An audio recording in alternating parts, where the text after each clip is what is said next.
నిన్నటి నుంచి YCP social మీడియాలో, సాక్షి మీడియాలో, ఈరోజు టీవీ9లో ఒక వార్తను పదే పదే చూపిస్తూ విషప్రచారం మొదలుపెట్టింది వైసీపీ.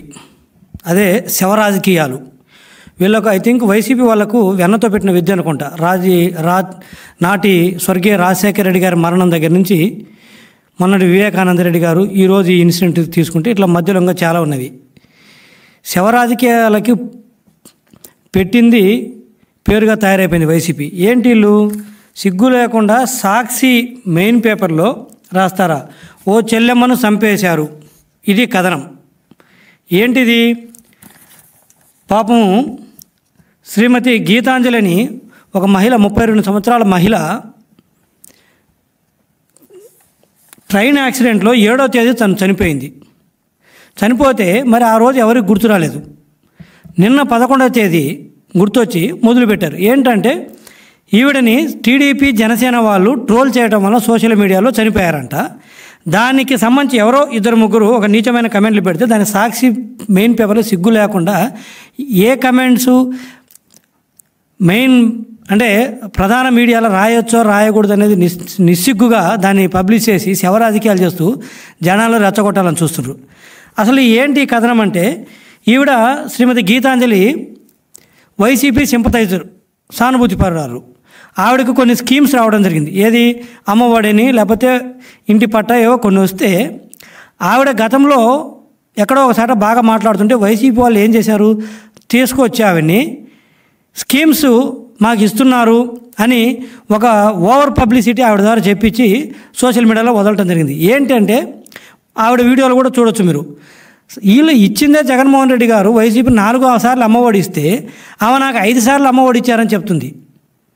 అంటే ఆవిడకి పాపం ఏమీ తెలియదు. వాళ్ళు చెప్పినట్టు వాళ్ళ పబ్లిసిటీ కోసము పాపము తను ఏదో స్కీమ్స్ ఇస్తారు కదా, చెప్పకపోతే మళ్ళా తనకు వచ్చే స్కీమ్స్ కూడా కట్ చేస్తారని చెప్పేసి భయపడి, ఏదో వాళ్ళు భయపడో లేకపోతే ఇంకేదైనా ప్రలోభాలకు గురి చేస్తారో తెలియదు కానీ 4 సార్లు అమ్మఒడి ఇస్తే నాకు 5 సార్లు అమ్మఒడి వచ్చింది, నేను ఏకంగా ఫిక్స్డ్ డిపాజిట్ చేసుకున్నానని చెప్పేసి చెప్పడం జరిగింది.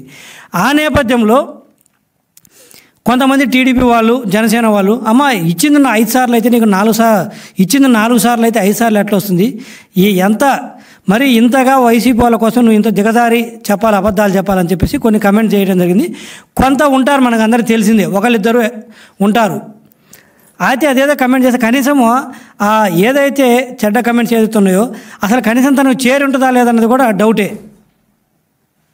అయితే ఏమంటుందంటే ఈ కమెంట్ల వలన తను సూసైడ్ చేసుకొని చనిపోయిందంట, ట్రైన్ కింద పడి ఆత్మహత్య చేసుకొని చనిపోయిందంట.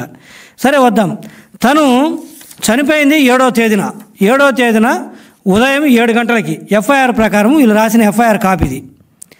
7వ తేదీన ఉదయం 7 గంటలకు చనిపోయిందని ఎఫ్ఐఆర్లో రాశారు రైల్వే స్టేషన్లో. ఏమని రాశారు ఎఫ్ఐఆర్లో? యాక్సిడెంట్ అని చనిపోయారు. పెట్టిన సెక్షన్ ఏంటి ఎఫ్ఐఆర్లో? Section 174 CrPC. సెక్షన్ 174 సిఆర్పిసి అంటే ఏంటో తెలుసా? అన్యాచురల్ డెత్, చనిపోవడానికి గల కారణాలు తెలియదని, అంటే అది ఆత్మహత్య, హత్య ఏంటో తెలియదని రాయడం జరిగింది. అన్నిటికంటే విచిత్రం ఏంటంటే ఈ ఎఫ్ఐఆర్ బుక్ చేసింది నిన్న 11వ తేదీన. 7వ తేదీ తను చనిపోతే నిన్న 11వ తేదీన ఎఫ్ఐఆర్ బుక్ చేయడం జరిగింది. ఏమని? 174 సిఆర్పిసి కింద. అంటే ఎలా చనిపోయిందో తెలియదు, కారణాలు తెలియాలి, కనీసం చనిపోయిన వ్యక్తి కూడా కరెక్ట్గా ప్రాపర్గా తెలియదని దాని అర్థము 174 సిఆర్పిసి అంటే.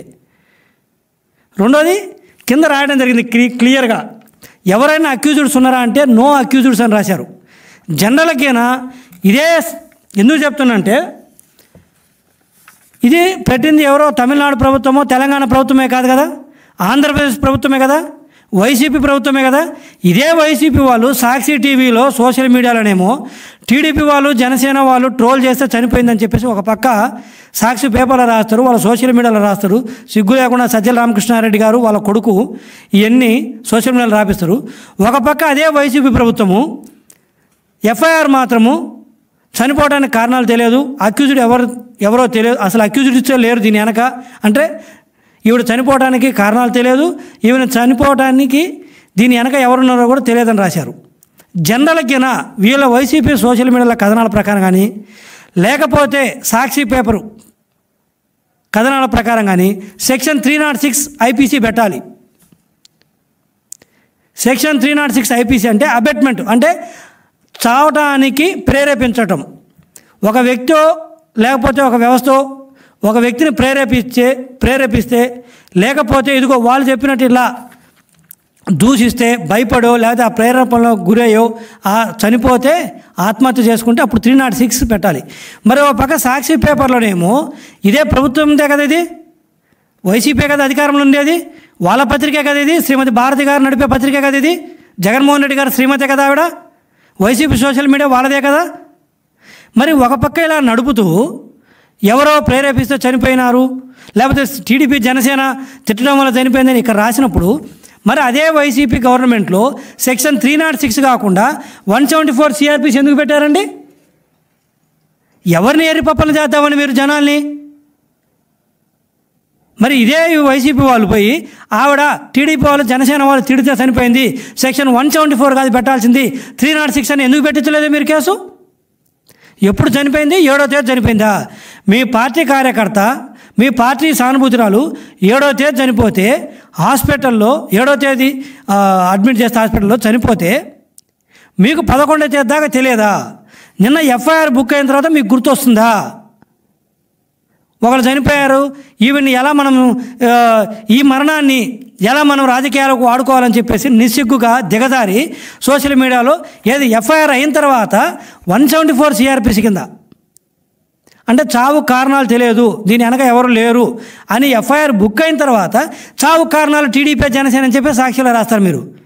అసలు మీరు మనుషులేనా? అసలు మీరు ఒక వ్యక్తి చనిపోతే మన రాష్ట్రంలో ఒక మహిళ పాపం పిల్లలున్న తల్లి చనిపోతే ఆదుకోవాల్సింది పోయి ఎవరో ప్రేరేపించారు దానివల్ల చనిపోయిందని చెప్పేసి నిస్సిగ్గుగా ఈరోజు ఆ కుటుంబాన్ని రోడ్డున పడేస్తారా?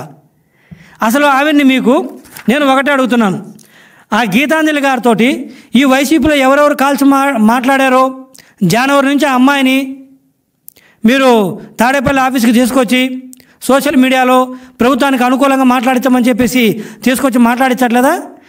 ఆ అమ్మాయి విజయవాడకు వచ్చి మాట్లాడలేదా? తీయండి ఆ కాల్ రికార్డ్స్, సజ్జల కుమారుడు అమ్మాయితో మాట్లాడిండో లేదో చూద్దాం భార్గవ్.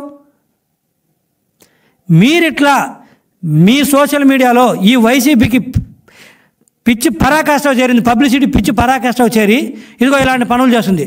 మొన్న ఒక అతని చేత కూడా చెప్పిస్తారు, మనందరికి గుర్తుంది.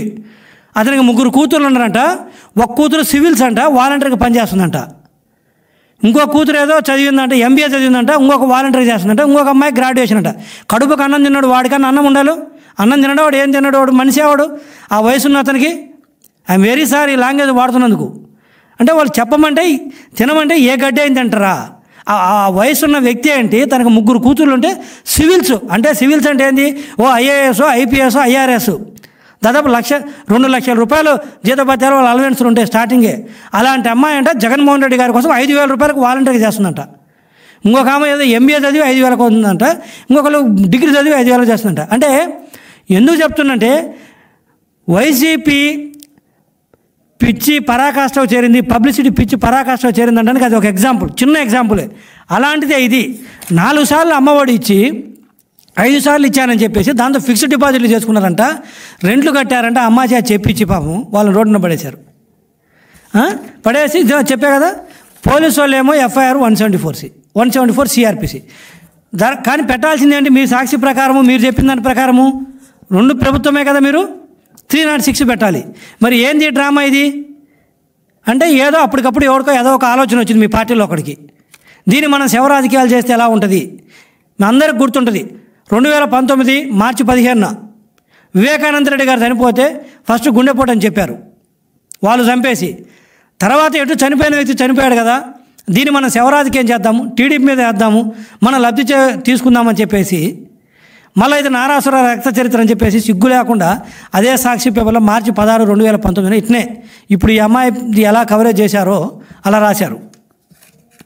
తర్వాత ఏమైంది తెలుసు కదా, ఇప్పుడు వాళ్ళ వైఎస్ కుటుంబం మొత్తము జైల్లో ఉన్నారు. భాస్కర్ రెడ్డి గారు కావచ్చు, మిగతా వాళ్ళు కావచ్చు. అవినాష్ రెడ్డి గారి మీద ఎఫ్ఐఆర్ బుక్ అయింది, నాంపల్లి కోర్టుకు వారం తిరుగుతుండు. మీరు చంపింది, మీరు చంపకపోతే సిబిఐ వాళ్ళు ఎందుకు కేసులు పెడతారు మీ మీద? ఎందుకు జైల్లో పెడతారు? ఎందుకు కోర్టుల చుట్టూ తిరుగుతున్నారు మీరు? అలాంటి నారాసుర రక్తచరిత్ర ఇది. అసలు నాకు ఇప్పుడు అనుమానం వస్తుంది, అసలు ఆ అమ్మాయితో మీరు పిలిపించి మాట్లాడుతున్నారు. ఇంకోటి ఏంటంటే, అంటే ఎంతవరకు కరెక్టో తెలియదు కానీ లైంగిక వేధింపులకు కూడా గురైందని చెప్తున్నారు ఆ అమ్మాయి. మీ పార్టీ ఆఫీసులో ఈ వీడియోలు చేయించే టైంలో పెట్టండి, బయట పెట్టండి మీ పార్టీ ఆఫీసులో ఉన్న వీడియో ఫుటేజ్లు, ఆ అమ్మాయి కాల్ రికార్డ్స్, ఆ అమ్మాయికి మీ వాళ్ళు ఎవరు కాల్ చేస్తున్నారు, ఆ అమ్మాయి బ్యాంక్ అకౌంట్స్. క్షమించాలి ప్రజలు కూడా, ఒక చనిపోయిన వ్యక్తి గురించి ఈరోజు ప్రస్తావన తీసుకురావాలంటే మాకు బాధగా ఉంది టీడీపీ తరఫున. కానీ ఏం చేద్దాం, వీళ్ళు చేసే శవ రాజకీయాలకి, వాళ్ళు వేసే బురదకి మేము తుడుచుకోవాల్సిన పరిస్థితి వస్తుంది. ఆ నేపథ్యంలో చనిపోయిన వ్యక్తి ఆ అమ్మాయి శ్రీమతి గీతాంజలి గారి గురించి మాట్లాడాల్సి వస్తుంది. నిజంగా బాధాకరమే. ఇప్పుడు చనిపోయిన వ్యక్తి బ్యాంక్ అకౌంట్ డీటెయిల్స్ ఏమని అడగటం, మేము తనకు వచ్చిన call records, YCP social media Bhargav కావచ్చు, ఇంకొక వ్యక్తి నుంచి కావచ్చు వచ్చిన కాల్ రికార్డ్స్ అడగటం అంటే నిజంగా బాధాకరమే. కానీ ఏం చేద్దాం మరి, వీళ్ళు చేసిన పనికి మరి మా మీద బురదేస్తే కడుక్కునే నేపథ్యంలో కొన్ని ఇవన్నీ అడగాల్సిన అవసరం ఏర్పడి అడుగుతున్నాం తప్పితే ఒక చనిపోయిన వ్యక్తి గురించి మళ్ళా డీటెయిల్స్ అడిగి వారిని ఇంకొంత బాధ పెట్టాలనే ఉద్దేశం మాది కాదు. క్లియర్గా నేను చెప్తున్నాను, మళ్ళొకసారి చెప్తున్నాను. ఇది సాక్షి పేపరు నిన్నటిది, అంటే నేను ఆన్లైన్లో రాశారు, ఈరోజు ఉదయం ప్రింట్ అయింది. ఇది నిన్నే ఎఫ్ఐఆర్ బుక్ అయింది. సాక్షి పేపర్లో ఏమో టీడీపీ జనసేన వాళ్ళు ప్రేరేపిస్తే చనిపోయిందని రాస్తారు. అదే ప్రభుత్వం సంబంధించిన పోలీస్ స్టేషన్లో ఎఫ్ఐఆర్ ఏమో 174 సిఆర్పిసి కింద ఎవరు ప్రేరేపించలేదు, ఎటువంటి నిందితులు దీన్ని వెనకలేరు, చావుకు కూడా కారణాలు తెలియదు, 174 సిఆర్పిసి కింద కేసు బుక్ చేస్తారు. చనిపోయిందేమో 7వ తేదీ, కేసు బుక్ అయింది నిన్న 11వ తేదీ. ఇది బుక్ అయిన తర్వాత ఇలా గుర్తొస్తుంది. ఎవరైనా కడుపుకు అన్నం తిన్నోళ్ళు ఉంటే నిజంగా వాళ్ళ పార్టీ సానుభూతి పర్వాలేదు కదా అమ్మాయి, వాళ్ళ కోసం అన్ని అబద్ధాలు చెప్పింది కదా వీడియోలు. భరోసా ఇచ్చారంట కుటుంబానికి. భరోసా ఇవ్వటం ఏంటి, నీ చేతిలో ప్రభుత్వం పెట్టుకొని ఆ అమ్మాయికి ఆ కుటుంబాన్ని ఆదుకోవాలి కదా. 2 పిల్లలు ఉన్నారు, ఆ పిల్లల చదువులు ఏంటి, వాళ్ళ కుటుంబ పరిస్థితి ఏంటి, పాపం బీసీ మహిళ అంట, ఏదో పేదరికంలో ఉన్న అమ్మాయి, మీరు ఆదుకోవాల్సింది పోయి భరోసా ఇచ్చేస్తారా? కానీ చావును మాత్రం శవ రాజకీయాలు చేస్తూ రాజకీయంగా వాడుకుంటారు. కానీ ఎటువంటి బెనిఫిట్ ఇవ్వరు అమ్మాయికి, ఎటువంటి లబ్ధి చేయకుండా భరోసా ఇస్తారంట. మీరు భరోసా ఇస్తారంటే వాళ్ళు చేరుతుందా? ఎంత నీచానికి దిగజారంటే వైసీపీ ప్రతి అంశం ఇంతే. నేను ఒకటే కోరేది, ప్రజలను కూడా మిగతా వాళ్ళని కూడా కోరేది, ఈ స్థాయిలో వీళ్ళు శవ రాజకీయాలు చేస్తున్నారు.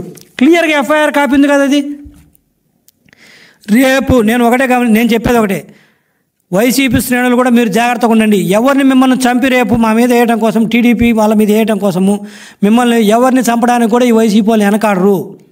మీ చావుతోటి రాజకీయాలు చేయాలనుకుంటున్నారు. వీళ్ళ బతుకంతా రాజకీయాలంతా శవాలతోటి, చావులతోటే. 2019 వివేకానంద రెడ్డి గారి హత్య మనకు తెలిసిందే. పూర్తిగా వారి మరణాన్ని అడ్డం పెట్టుకొని రాజకీయాల లబ్ధి పొంది చివరికి వారు చనిపోయిన తర్వాత కూడా వారి వ్యక్తిత్వాన్ని కూడా చంపారు, మనందరికీ తెలుసు. వారికి అక్రమ సంబంధాలు పెట్టుకోవడం వల్ల వివేకానంద రెడ్డి గారిని వేరే వాళ్ళు చంపారని చెప్పేసి, తర్వాత వారి కూతురు శ్రీమతి సునీతారెడ్డి గారు మా తండ్రికి సావు కారణమైన వాళ్ళని శిక్షించాలని అడిగితే ఆవిడకు కూడా అక్రమ సంబంధాలు అంటగట్టి ఆవిడ వ్యక్తిత్వాన్ని కూడా అన్నం చేశారు. స్వయాన జగన్మోహన్ రెడ్డి గారు సొంత చెల్లెలు శ్రీమతి షర్మిలా గారు కూడా మా చిన్నాన్నని చంపింది ఎవరో కనుక్కోమంటే ఆమెను కూడా సోషల్ మీడియా వేదికగా ఏ స్థాయిలో దూషించారో మనందరికీ తెలుసు. సొంత చిన్నాన్న కూతురు శ్రీమతి సునీతారెడ్డిని, సొంత జగన్మోహన్ రెడ్డి గారి సొంత చెల్లెల్ని శ్రీమతి షర్మిలా గారిని వైసీపీ సోషల్ మీడియా ఏ స్థాయిలో నీచంగా మాట్లాడిందో ఆన్ రికార్డు ఉంది ఈరోజు. ఇదా నీచంగా మాట్లాడటం అనేది? ఏమ్మా నీకు 4 సార్లు వస్తే 5 సార్లు వచ్చిందని అబద్ధం చెప్పావని టీడీపీ వాళ్ళు జనసేన వాళ్ళు అడిగితే ఇదే నీచంగా మాట్లాడటము? ఏదో 1-2 కామెంట్లు ఉన్నాయి కాదని ఎవడో చేసింది. కానీ social media, YCP organised social media, Sajjala Bhargav స్వయాన శ్రీమతి షర్మిలా గారి మీద ఏమని ట్రోల్ చేయించాడు సోషల్ మీడియాలో? ఈవిడ అసలు రాజశేఖర రెడ్డి గారికి పుట్టలేదు, అదే నీచము, ఇదే నీచము. 4 సార్లు వస్తే 5 సార్లు చెప్పావని చెప్పేసి అబద్ధాలు ఆడుతున్నామని అడిగింది. శ్రీమతి సునీతారెడ్డి గారు వారి తండ్రికి చనిపోయిన తండ్రికి తండ్రి చనిపోతే చంపిన వారిని శిక్షించమని అడిగితే ఆవిడ క్యారెక్టర్ని ఏ స్థాయిలో మీరు ఆవిడ అసాసినేషన్ చేశారు మీకు తెలియదా? అది జరిగింది వైసీపీ సోషల్ మీడియా ఆధ్వర్యంలో. అది కదా దుర్మార్గము, అది కదా అరాచకము. మీకు దమ్ముండే సాక్షిలో వాటి మీద డిబేట్స్ పెట్టండి. సిగ్గు లేకుండా సాక్షిలో ఆ అమ్మాయి ఎవరు, ప్రేమన ఎవరు యాంకరు కూర్చొని, పేరు గుర్తు రావట్లేదు, ఏం పేరు అమ్మాయి ఒకటి ఉంటుందండి, ఐ డ్రీమ్లో పనిచేస్తుంది, వచ్చి సాక్షిలో కూర్చొని పెడతాను డిబేట్స్. స్వప్న, ఏమ్మా స్వప్న గారు మీకు ఏమన్నా కొంచెమన్నా సిగ్గు అనేది ఉందా మీకు? ఐఎమ్ వెరీ సారీ ఈ పదం అడుగుతున్నందుకు. నీకు తెలియదా? నువ్వు నిజంగా పెడితే శ్రీమతి షర్మిల గారిని, ఆవిడది ఆ ఛానల్లో డబ్బులు తీసుకుంటూ ఆవిడ మీద ఆవిడ క్యారెక్టర్ని అసాసినేషన్ చేస్తే, ఆవిడ రాజశేఖర రెడ్డి గారికి పుట్టలేదంటే దాని మీద పెట్టి నీకు చేతనైతే, నువ్వు ఆవిడ ఉప్పు తింటున్నావు అక్కడ జీతం తీసుకుంటూ, ఆవిడ క్యారెక్టర్ని చంపుతుంటే నువ్వు చేతనైతే డిబేట్ అక్కడ పెట్టు. శ్రీమతి సునీత గారి మీద తోటి మహిళ ఏ స్థాయిలో ఆవిడ మీద ఇదే సోషల్ మీడియా వైసీపీ వాళ్ళు కామెంట్ చేస్తుంటే దాని మీద పెట్టు. అంతేగాని మరీ దిగజారవద్దు. నీకంటూ ఒక విలువలు ఉన్నాయి, వారి నాలెడ్జబుల్ పర్సన్, మంచిగా మాట్లాడుతారు, మంచి నాలెడ్జ్ ఉంది మీకు. కానీ ఎందుకు ఏ స్థాయికి దిగజారుతుండ్రు మీరు? ఏ స్థాయికి దిగజారుతుండ్రు? దేని మీద పెడుతున్నారు? చేతనైతే ఈ గీతాంజలి అనే ఆవిడకి మీరు న్యాయం చేయండి ప్రభుత్వం తరపున. మీకోసం బతుకున్నప్పుడు పాపం చెప్పింది కదా మీరు చెప్పిన అబద్ధాలు. ఇదండి జరిగింది. వీళ్ళు చేసే దుర్మార్గాలు ఎలా ఉన్నాయి. నేను ఒకటే చెప్పేది వైసీపీలకు, ఇంకా దాదాపు ఒక నెలన్నర ఎన్నికలు ఉన్నాయి. ఈ నెలన్నర అంటే ఈ 45 రోజుల్లో జాగ్రత్తగా వైసీపీ వాళ్ళు, ముఖ్యమైన లీడర్స్ కానీ ముఖ్యమైన సానుభూతి పరులు కానీ బతకడానికి ట్రై చేయండి. ఎక్కడ మిమ్మల్ని చంపేసి వీళ్ళు ఆ సానుభూతి కోసము, మా టీడీపీ మీద వేయడం కోసం మిమ్మల్ని చంపేసి ఆ సానుభూతి ద్వారా ఓట్లు పొందాలనుకుంటారు. మేము చెప్పగలిగింది ఒకటే, మేమేదో బురద దుడుచుకుంటాం వేసుకుంటే, కానీ మేము బురద దుడుచుకున్నంత ఈజీ కాదు. మీరు చనిపోతే మీ ప్రాణాలు తిరిగి రావటం. మేము బురద దుడుచుకున్నంత ఈజీ కాదు మీ కుటుంబాలు ఓటున పడితే బతకడము. చూసుకోండి, అలాంటి రాక్షసుల నుంచి జాగ్రత్త చూసుకొని ఉండమని కోరుకుంటున్నాను మిమ్మల్ని కూడా, వైసీపీ శ్రేణుల్ని. అదేవిధంగా ప్రజలను కూడా ఇటువంటి దుష్ప్రచారాన్ని నమ్మాల్సిన అవసరం లేదు. వీలైతే ఈ శ్రీమతి గీతాంజలి కుటుంబాన్ని ఆదుకుందాం అందరం. వాళ్ళు దరిద్రులు ఎటు చేస్తే చేశారు, మనమన్నా ఆదుకుందాం. రోడ్డున పడేస్తారు వీళ్ళు అంతే.